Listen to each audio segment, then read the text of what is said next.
আসসালামু আলাইকুম, কেমন আছেন আপনারা? ভালো আছেন? দেখুন সবগুলো পাটের রং করেছি। তো একটা করে পাটের দেখাবো। এটা হলো হলুদ কালারটা আগে দিয়ে দিয়েছি।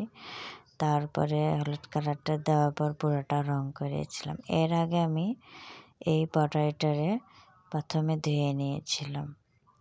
ধুয়ে সবগুলো পটাইটাকে ধুয়ে নিতে হয়।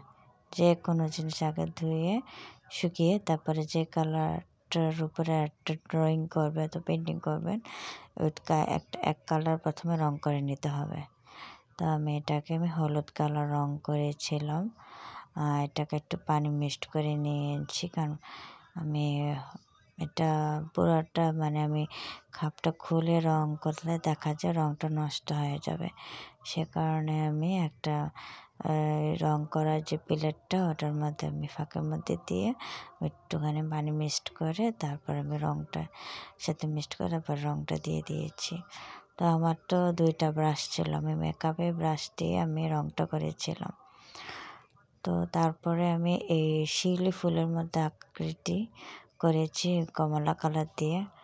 আমি চাইছিলাম যে সাদা দিব আর এক কালারটা খয়েরি দিতে চেয়েছিলাম, কিন্তু আমার খয়েরি কালার ছিল না, লাল কালারটা একটু কম আর আমার সাদা রংটা একটু নষ্ট টাইপের হয়ে গেছে, কারণ এর আগে আমি রং করেছিলাম।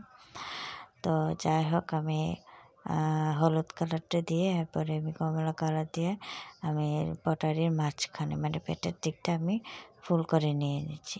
নেওয়ার পর নিচের অংশে আমি 3টা পাতা দিয়ে একটা ফুলের ডেকোরেশনের মতো করে নিলাম।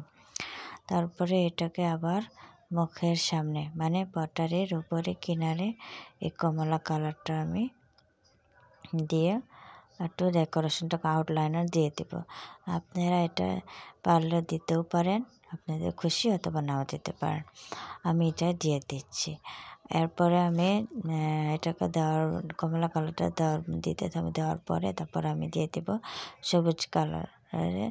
আমি সবগুলো ফুলের মাঝখানে একটু ফোটা ফোটা করে নিয়ে নিব।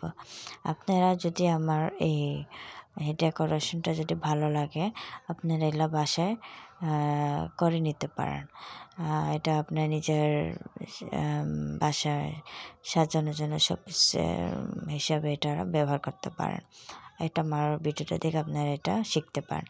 আমি পুরাটা ওই আগের যে ভিডিওটা আমার কেটে গিয়েছিল, যার কারণে আমি হয়তো এটা দেখাতে পারিনি, কারণ আমি কী করব, মোবাইলে একটু সমস্যা এখন দেখা দিচ্ছে।